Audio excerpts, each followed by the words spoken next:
welcome to the first seminar, six-month seminar of this academic year.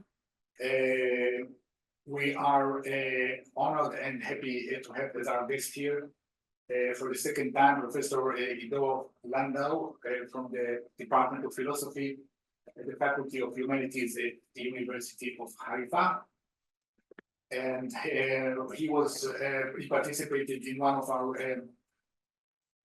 conferences 8 years ago, and we are happy that he was able to come back as a guest of Doshisha's Faculty of Theology for 3 months of sabbatical to do his research and enjoy the atmosphere of Kyoto. Professor Landau got his degrees first from the Iddo University in Jerusalem, then his PhD from McGill University in Montreal, Canada, and then his academic career has been at Haifa University since the beginning until becoming a full professor. He is the author of many academic papers and articles and 2 books. The second book, which has to do with the subject of our seminar today, is Finding Meaning in an Imperfect World, published at Oxford University Press 6 or 7 years ago, I think 2017. And he is also the editor of the Oxford Handbook of Meaning in Life, which came out in 2022. Okay, so today's lecture is Meaning in Life, a philosophical perspective. Professor Landau will speak for about an hour, and then we'll have time for questions and answers. So please. Thank you very much. Thank you for coming. I'm very glad to be here. And thank you very much, Ada and Ron, for organizing this. I'm very grateful. So what we often do in philosophy before we start to talk about something is to try to explain better, sometimes to define what we're talking about. And I will not dare to try to define here meaning in life, but I will try to typify it a bit, to clarify a bit what we're talking about. So I think that let's start with life. When we talk about meaning in life, we can understand life in a few ways. The phenomenon of life in general, including plants, insects, animals, or the phenomenon of human life. But I will focus here, when I talk about meaning in life, about the meaning of individual people's life. Your life, my life, his or her lives, and so on. And when we talk about meaning, well, meaning too can be understood in more than one way. In regular speech, meaning usually has 2 main senses. One sense of meaning has to do, in regular speech, has to do with a family of notions such as interpretation, understanding, explanation, as in, for example, the meaning of bonjour in French is hello or good day in English. So that is one sense of meaning. And the other sense of meaning relates to a group of notions such as importance or worth or value, as in, for example, the present you gave me yesterday was very meaningful for me. And along with many others who discuss the meaning in life, meaning of life in modern analytic philosophy, I too will take the meaning of life to have to do mostly with value. So the second sense. People who take their lives to have meaning, I will suggest here, I will use it here. People who take their lives to have no meaning or to have insufficient meaning are actually complaining about the fact that they feel that their lives don't have sufficient worth or sufficient value. And people who wonder what makes life more meaningful are actually asking what might be valuable in life, I will suggest. And people who think that their lives are meaningful think that there is a sufficient degree of value in their lives. There is a sufficient number of aspects of value that reach sufficient value, and combined their lives have sufficient value. I will give some examples to try to corroborate what I've just said. So there was an important psychotherapist called Viktor Frankl who talked about meaning also in the lives of the prisoners in the concentration camps in World War II. He too was a prisoner in the concentration camps in World War II. And he describes how some people there, how some prisoners, inmates there, had still maintained meaning in their lives and others didn't. How did those that maintain meaning in their life maintain it? Well, some of them did it by maintaining their dignity, others by planning and hoping for what will happen after they will be free. If they will be free, they had a goal, and others by helping others. But all of these, he says, still had some aspects of life, either now or in the future, to be valuable. So the name of the game here is value. They were, in some ways, many of them felt erased as human beings, so that there is nothing that is left of value in their lives, and others maintained it. Likewise, a contemporary philosopher called Thomas Nagel talks about the fact that maybe there is a threat to our meaning in life because we usually think about our lives only in the here and now. But if we think about the whole cosmos, not the whole world, the whole cosmos, not the whole galaxy, the cosmos, then we see, he says, that maybe our lives are meaningless because we're so negligible in the whole cosmos. And if we think not about space, but about time, and we think that all the time that will continue to be and all the time that there was, then we also might feel that our lives are meaningless. So I will not enter here now to the question of whether he is right or he is wrong. He, by the way, does not think that our lives are meaningless. He presents it as an argument for the meaninglessness of our lives, which he answers. But what I want to talk about now is what do we mean when we say that life is meaningless? And again, it has to do with value, in this case, with no value. Up to the minute that we thought about the whole cosmos, we thought that maybe our lives are meaningful. And this argument says, no, they're not meaningful because they have no value if you look at it in the big context. So again, the name of the game seems to be value. And another example I'll bring is from Tolstoy, the author, the writer Tolstoy. He has a semi-autobiographical treatise or a book called Confession, or My Confession. And there he describes something that happened to him in the course of a week. Something changed in him. In that week, he says, he started feeling that his life is meaningless. And he writes, so I said to myself, but I'm one of the greatest Russian authors and maybe one of the greatest authors worldwide. And then I told myself, so what? And then I thought to myself, I have a big family and they're healthy and they love me and I love them. And then I told myself, what of it? And then I said to myself, well, I have a big estate with many horses and there are many peasants and I educate the peasants, not like other people who own great estates. And then I thought to myself, why do I care about it? So again, the name of the game here, the reason that he thought that his life is meaningless is that things that earlier seemed to him to be of value stopped to seem to him to be of value. And that caused the crisis of meaning in life. And he agrees there that he would return to see his life as meaningful if he will start seeing some things as valuable again. So that seems to be a very important or basic issue in meaning of life.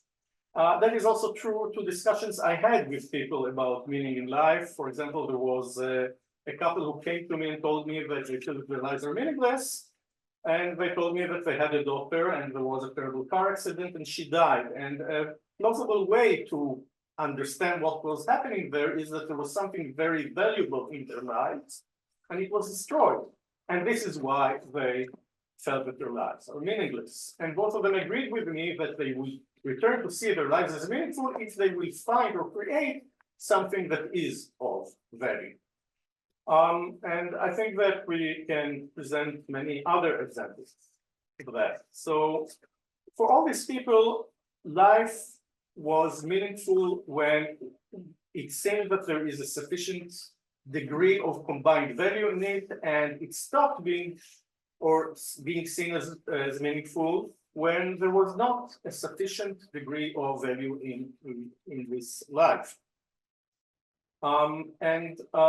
I think that this is also the reason that some people who feel that their lives are meaningless are sometimes talking about the fact that they feel some emptiness. So you ask them, what are you empty of? And they don't always know to answer, but after some questions and answers, many of them say that probably it has to do with value. This is the sense of emptiness that many of them feel. So I would take here meaning of life to have to do with value.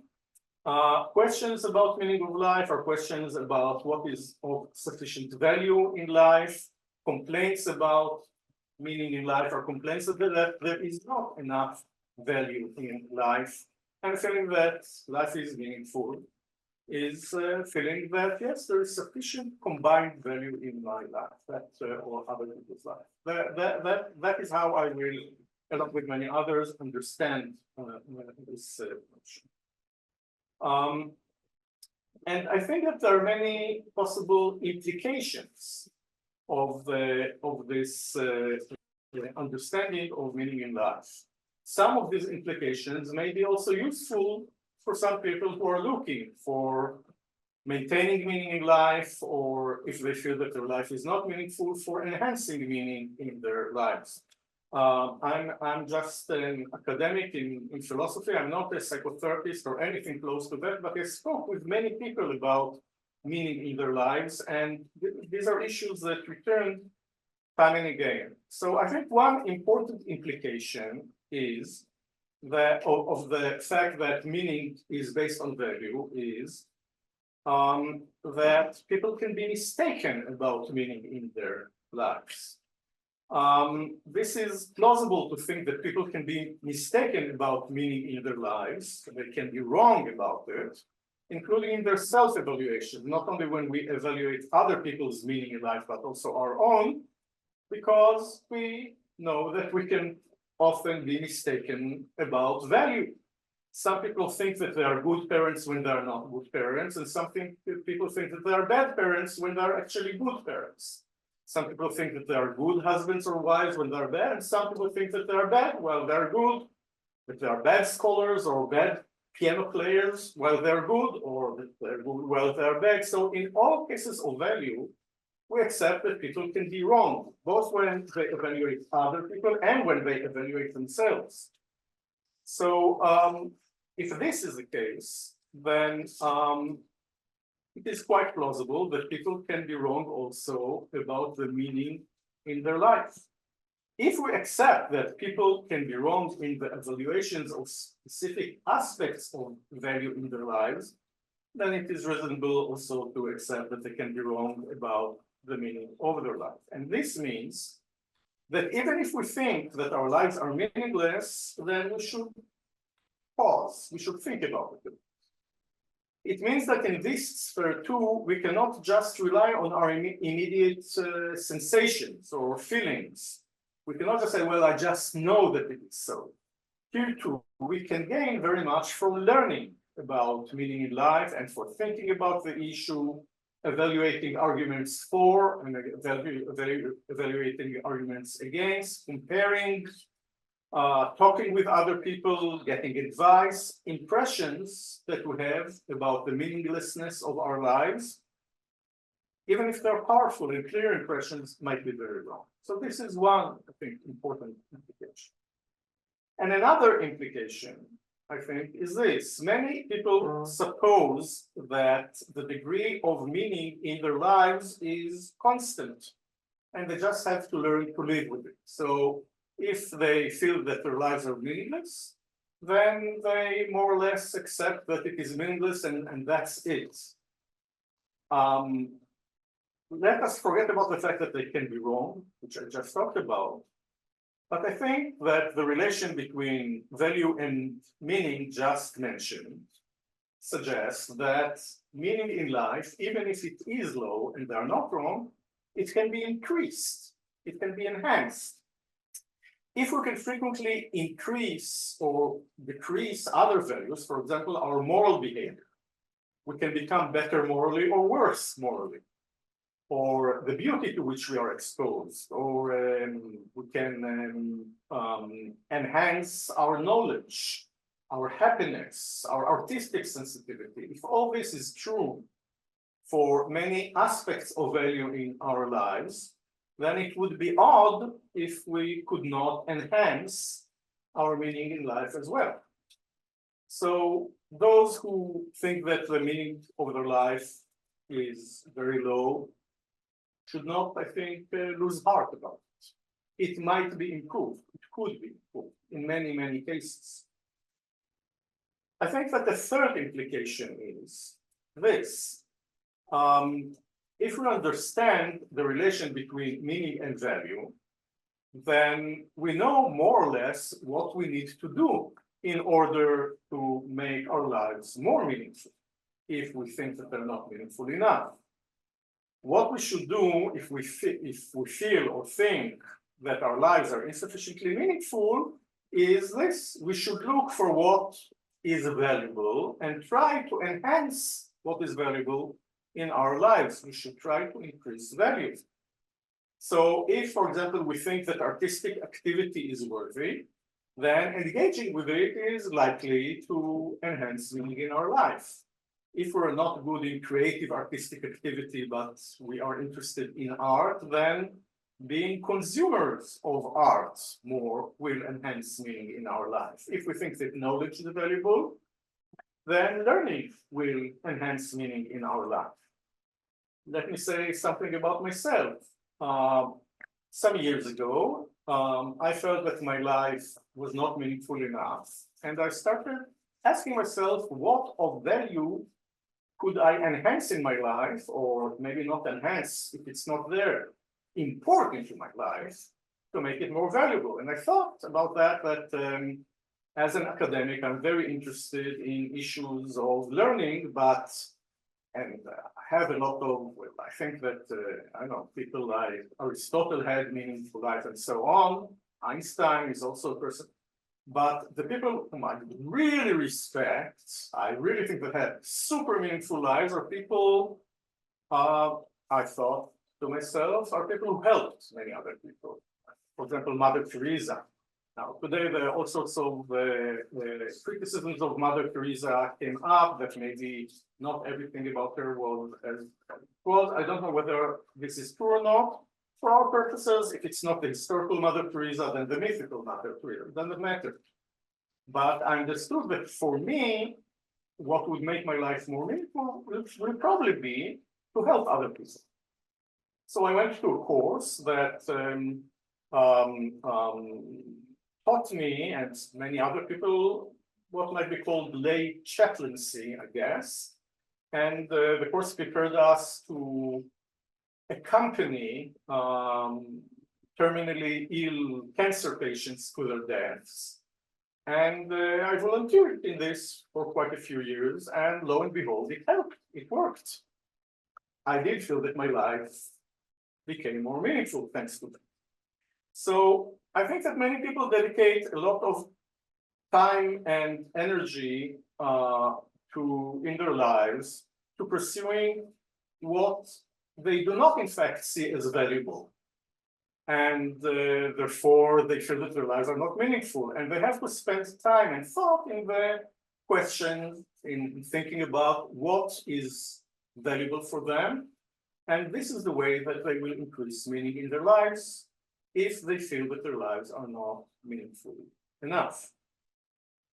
And fourth implication, which is the one that I will focus about the most here.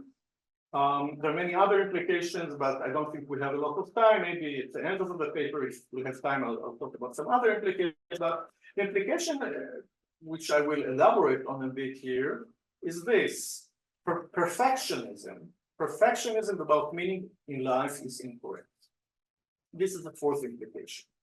And I should say that of all the wrong presuppositions that people bring to discussions and make people believe that their lives are not meaningful enough, I think the most common probably is the perfectionist presupposition about meaning in life. And according to this presupposition, meaningful lives must include some perfection or excellence or rare and difficult achievements. And lives that do not show this, like, for example, my life, or maybe some of your lives that are not like Mother Teresa or Leonardo or Einstein or Mother Teresa and so on, are not meaningful. Only they have meaningful lives, maybe 20 people or 100 people in the history of humanity. And we, the hoi polloi, the riffraff, then our lives are not meaningful. This is a perfectionist supposition. We must transcend the common and mundane according to this presupposition to have meaningful life. And most people who told me that they did not find their lives meaningful held this presupposition, which I think is wrong. They said that their lives are not meaningful because they're not absolutely authentic or absolutely truthful or absolutely unaffected by egoistic motivations, or because they're not absolutely courageous, or they talked about their deaths or about their smallness in the cosmos.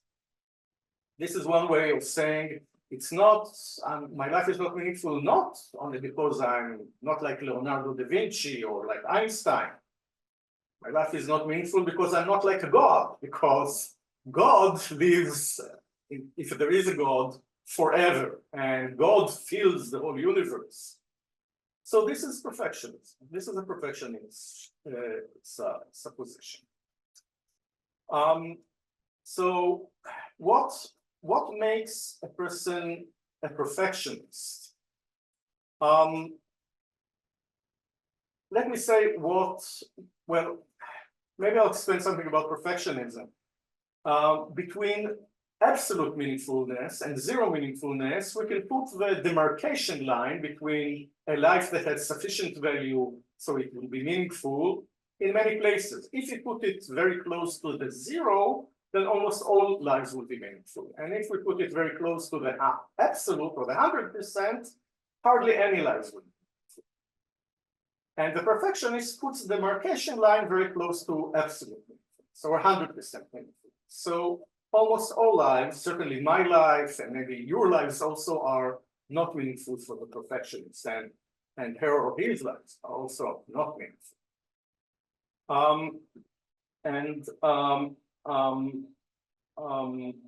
The perfectionist also takes many aspects of possible meaning, possible value, like being a good parent or being a moral person or being courageous or authentic. Well, they don't think that they're good parents if they're not absolutely good parents, or that they're moral if they're not absolutely. What is the difference between a perfectionist and a non-perfectionist? Let me first say what are not the differences between them. Both perfectionists and non-perfectionists think that absolute meaningfulness or absolute value is better than non-absolute value. That's common to them. That does not distinguish between the perfectionists and the non-perfectionists. And both of them want more value, if possible. And both of them are happy when they get more value. All these are the same. Both of them wish to get more value. What marks the distinction between perfectionists and non-perfectionists is this. Perfectionists, unlike non-perfectionists, are those who not only want more, not only are happy if there is perfection. Perfectionists are those that if they don't get perfection, feel that it's not good at all. Perfectionists fail to see the worth in the non-perfect. They despise it or reject it. So let me take a specific example. Both perfectionist and non-perfectionist students think that receiving a mark of 100 in an exam is better than receiving a 90 or an 80. And both of them want 100 more than a 90 and 80. This does not distinguish. But the perfectionists are those who, when they receive 98 and not 100, feel that they failed. And they live if this is what I got, then I cannot be a philosopher. I cannot be a scholar. I cannot do anything. If I don't write like Shakespeare, then I shouldn't write at all. I, for example, work in philosophy. So if I were a perfectionist, I would think if I'm not great as Immanuel Kant, then I shouldn't do anything in philosophy. I'm garbage. I'm nothing. For them, there is either everything or nothing. And what is 98 or less is nothing. So, again, I will repeat it. The difference between the perfectionist and the non-perfectionist is that the perfectionist cannot enjoy the good, the value, sometimes the immense value in the non-perfect. Only the perfect is good for them. So if we reject the perfectionist move in most other areas in our lives, we don't think that we are extremely poor just because we're not millionaires. Or we don't think that we eat rubbish and garbage just because we don't eat the food in the best restaurant in town. Then it would be inconsistent to be a perfectionist about meaning in life and think that if we don't have absolute meaning in life, our life is meaningless. So that is one consideration. A second consideration is that perfectionism is often discriminatory. Now, I know it sounds weird, but let me try to explain. I think that many perfectionists about meaning in life have double standards. They are discriminating, but they are discriminating against themselves. They are the own victims of their discrimination. What do I mean by this? I mean that they think that their lives are not meaningful because they are not perfectly meaningful, but they do not think that about the lives of other people. So they say, my life is not meaningful, but when you ask them, sometimes they say, my life is not meaningful and I don't want to continue to live anymore. My life is worthless. They say some more severe things as well. And when you ask them, okay, you have a son or a daughter or brother, sister, parents,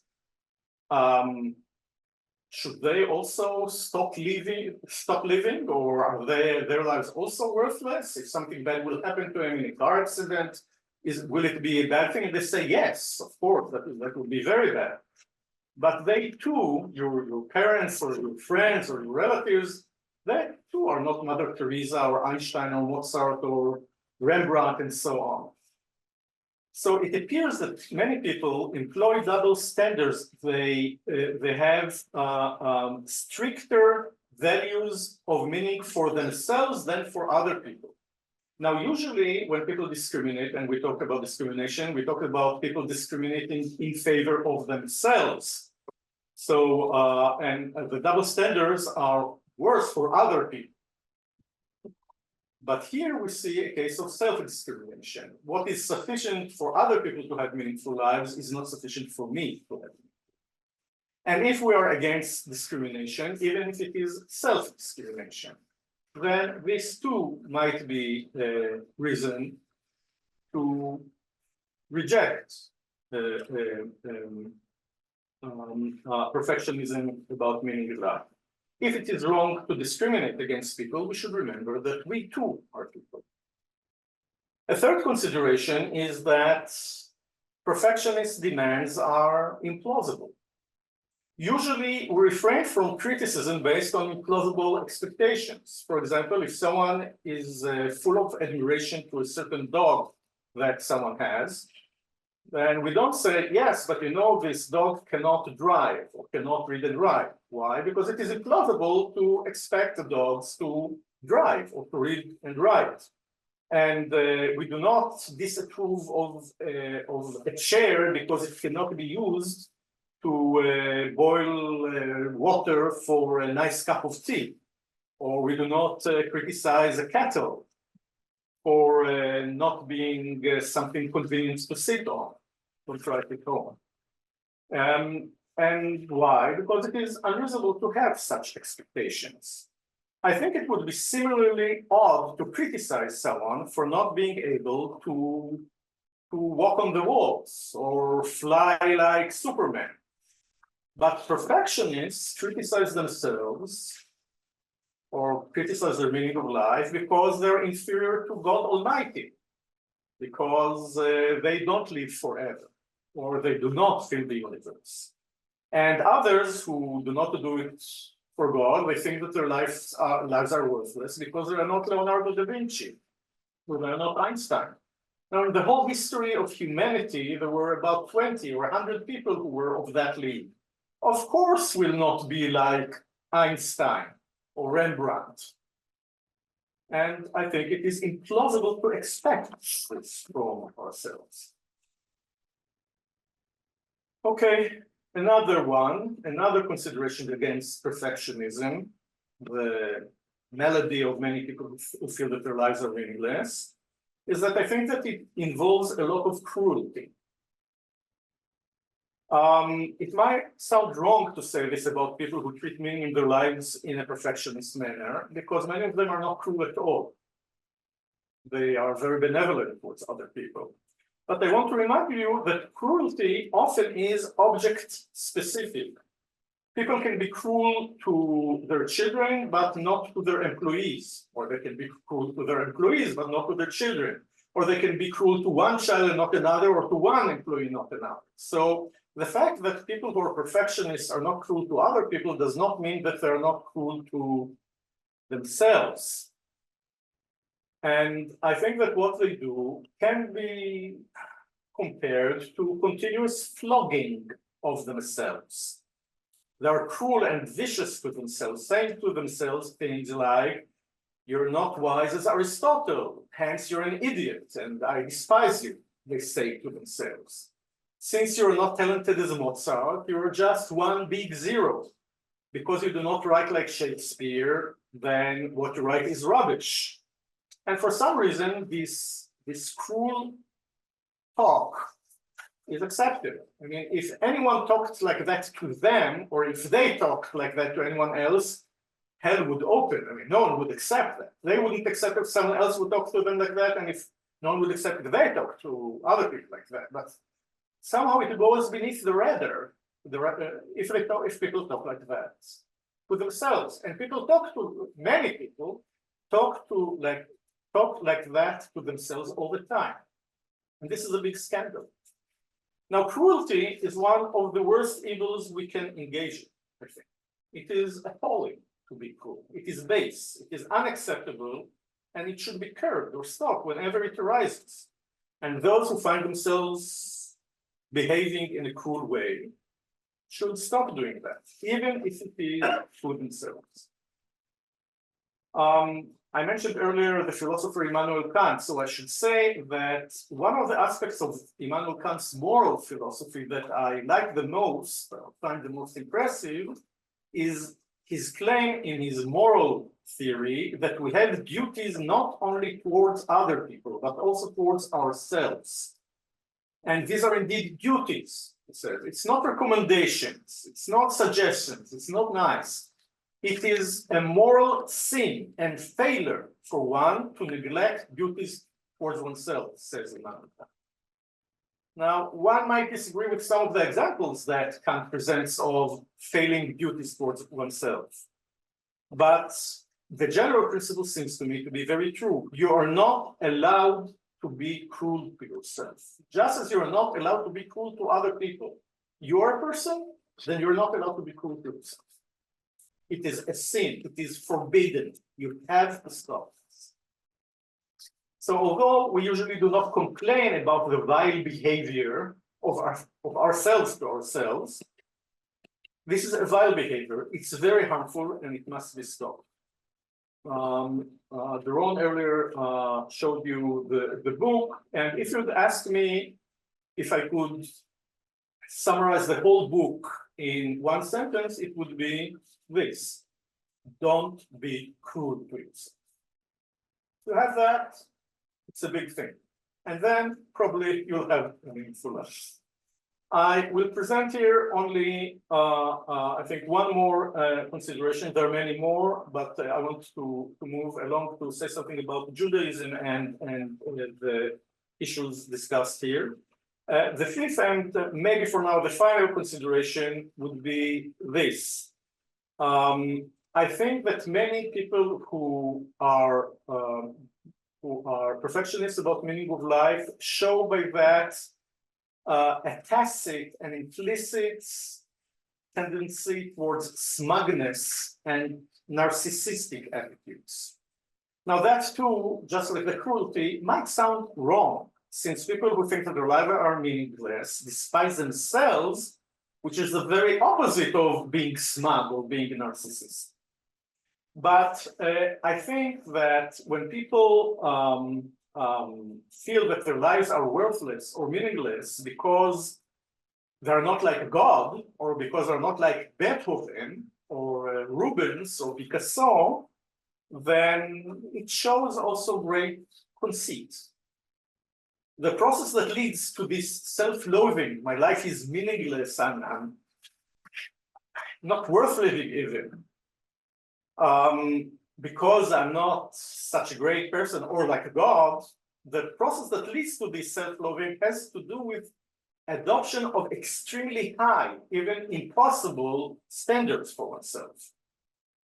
Frequently with conjunction of a different attitude, in the sense that one says, look, maybe for the others, the riffraff, the hoi polloi, the multitudes, it's okay, they can be happy with what we do, but me, no.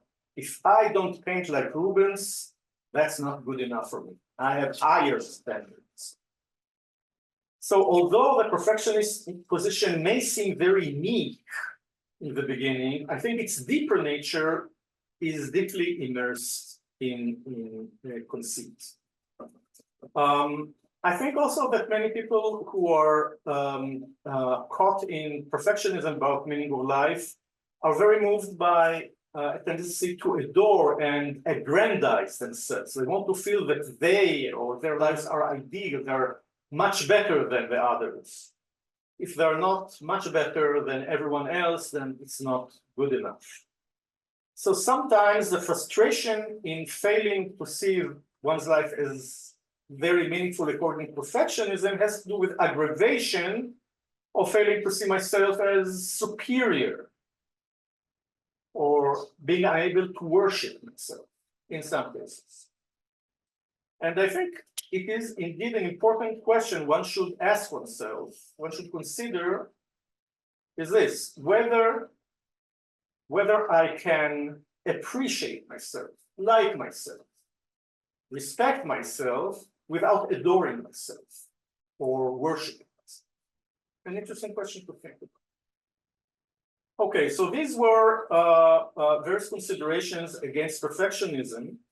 And I would like to move now to say, so and this is part of the philosophical discourse on meaning in life. I would like to move now to say something about reverberations of the sentiments that I discussed here in Judaism. And I think that in Jewish thought, we can see all sorts of streaks that emphasize non-perfectionism. Judaism, like other heritages, is very rich and very complex. We can also find their perfectionist streaks as well, of course. I would like to mention some powerful or interesting aspects of Judaism that seem to me to be non-perfectionist. So one has to do with some religious blessings or thanks. The first thing that every Jewish person has to do in the morning, once they wake up, before they do anything else, just as they wake up, they should say the following words. In Hebrew, מודה אני לפניך מלך וקיים, שחזרת בי נשמתי בחדלה, רבה באמונתך. I'm thanking you. You say, an existing and living king, that in compassion you have returned to me my soul. So the notion is that when you're asleep, you don't have a soul. You return to me my soul. Your belief is great. So it's not completely clear whether the belief here is my belief in you or whether your belief in me. This way or that, the notion here is that there is enormous value in very trivial things. I mean, if we look well enough, we'll see a lot of value in the very plain things. And they are also meaningful. And the second blessing I would like to mention is the one that is said when one eats. And this is a blessing that people say not only if they're hungry people and they were not sure that they're going to get food in the next meal. And now they have food and they're so happy, so they bless God and thank God. No. Even if you always have food and you're not worried about it, and there's a lot of there are a lot of things in the freezer and in storage, you're not worried about it. Every person before they eat, thank God for the fact that there is food on the table. And this is done by everyone. A third aspect of non-perfectionism in Judaism that I would like to mention now is from a movement called Hasidism. Hasidism is a movement in Judaism that started around the second half of the 18th century. And it still is a very large and active and important movement in Judaism today, among the ultra-Orthodox Judaism. And it tends to emphasize experiential religiousness, emotional dedication to God, some interest in mysticism, and of course it too is complex. It has many aspects, and also immanentism, or there is a pantheistic tendency there, seeing the world immersed in God. God is everywhere. Whatever we look, wherever we look, whatever we see, whatever we touch, there is God also there. Now, I should say that it's not always easy to distinguish between it and other Jewish movements, but these are typical qualities of it. Especially in the beginning of Hasidism, there was also a rejection of authoritarianism. So the simple person was heeded and taken very seriously. After some time, the adoration of the rabbi of the Hasidic courts, so there are different courts, became much stronger. So there is also, then it became stronger, there came a stronger tendency also to accept authority and adoration. I want to mention here now a basic book in Hasidism, which is called the Tanya book, that came out in the 1796. Its author was called Rabbi Shneur Zalman from Ladi, who was the founder of a great major movement in Hasidism called Chabad. The Chabad Hasidism, which is still a very strong and active section of Hasidism. And this book is the most important book for Chabad Hasidism, and a basic book in Hasidism in general. And not only Hasidic people from Chabad consult it, and not only Hasidic, but other people as well. The book contains a lot of instructions and rules about the way to lead life religiously, and it distinguishes between three types of people. The first is called tzaddik, which is the virtuous person. The second type of person is called Rasha, which means the evil person. And the third type of person is what the book calls Beinoni, which means mediocre. Now, in our language, to be mediocre today is a terrible thing to say about it. What kind of, I don't know, philosopher is mediocre? Better say that he's a bad philosopher. It's almost as bad. But the book is very clear that being a Beinoni, being a mediocre person is very, very good. The subtitle of the book is a book for mediocre people. Not less than that. Sefer Beinoni. A book for mediocre people. And it emphasizes that you don't have to be tzaddik, you don't have to be the virtuous person. It's very difficult to be a virtuous person. Not everyone can be so. And you don't have to try to be so. If you are a Beinoni, if you're mediocre, you've got it. You shouldn't be Rasha, you shouldn't be an evil, what it calls an evil person. But it's very good to be a mediocre person, which is the thing that almost all people can aspire to and get to. And this is what you should do. And if you're a Beinoni, if you're a mediocre, you should be happy with yourself. You're a virtuous person. So you don't have to be a saint. You have to be decent. Let's see that you're decent. If you're decent, that's also quite a lot. Many people are not even decent. So the tzaddik, the virtuous person, is religious out of complete joy. It is spontaneous for him. He doesn't have to try. But he says there that hardly anyone can be like that. For most people, for the Beinoni, for the mediocre people, there is a struggle in life between the divine part or the divine spirit in them and what he calls also the bestial part, which is also the natural part. Bestial, he emphasizes, bestial sounds bad. It has bad connotations. I don't mean it is bad. It is also the living soul in us and the natural soul. And there is a struggle between them, and all of us struggle. Even he struggles, the founder, everyone adores. So we have to learn to live with it well. So this is an interesting aspect of Hasidism, of Chabad's Hasidism, and Hasidism in general that way. Again, non-perfectionism. And another, I think, is this: the notion that everything is suffused with God or with divinity also leaves us with the feeling that this table or this microphone is suffused with God. It has a divine aspect to it. And we can see value in almost everything that we interact with. The final and third aspect of Jewish thought and culture that I would like to talk about today that relates to non-perfectionism is in the philosophy of a philosopher who was influenced by Hasidism and also responsible in some way to the interest in Hasidism. And this is Martin Buber.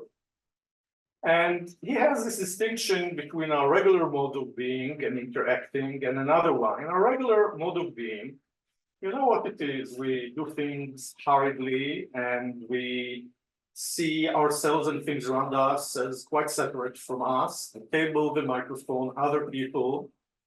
We experience them, we use them, they're instrumental to us. And he calls this type of interaction that we have with the world I-it relations, it as with objects.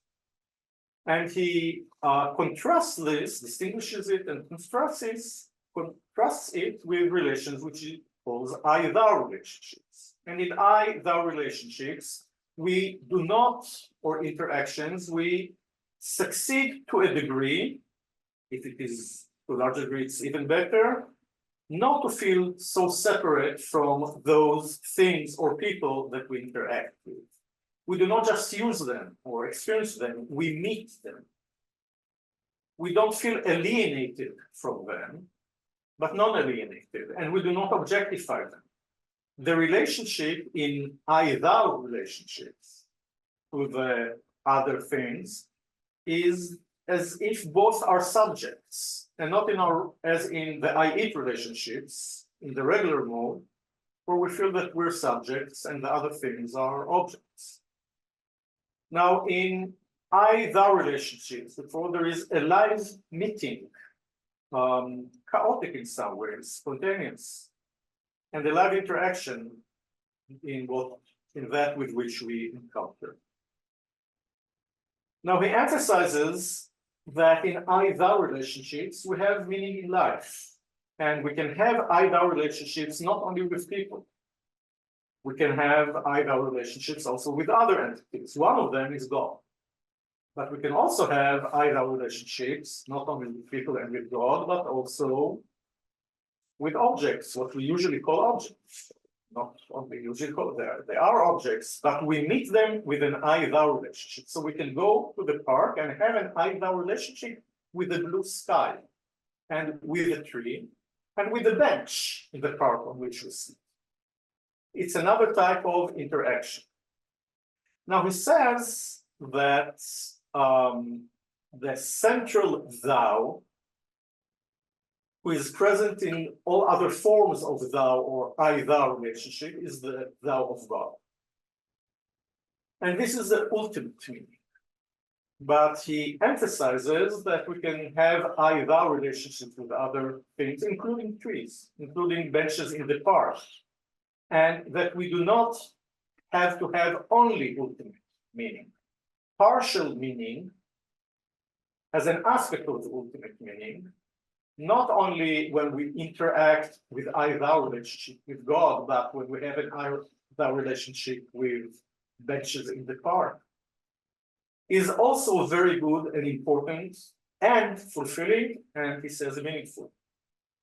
There is a divine aspect, or there could be a divine aspect, if we manage to have the I-thou relationship, actually with everything. And we can find meaning in everything if we let the I-thou relationship be. So yes, the ultimate meaning is the source, but we can find meaning not only in the source. I'm citing here only one citation out of many.